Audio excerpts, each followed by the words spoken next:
Very important processing on how school magazine is published. Answers.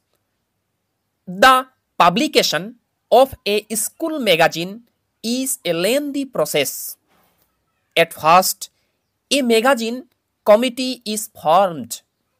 Then, an editor is selected from the members of the committee. Next, a notice is served inviting writings from the students and teachers of the school.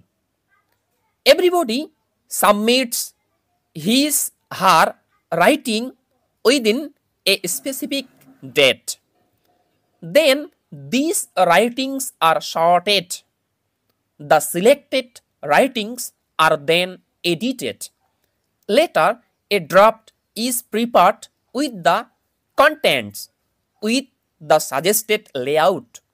Thereafter, this draft is sent to the printer.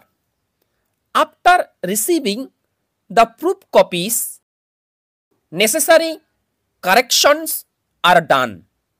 Next, corrected copies are sent to the printer for final printing.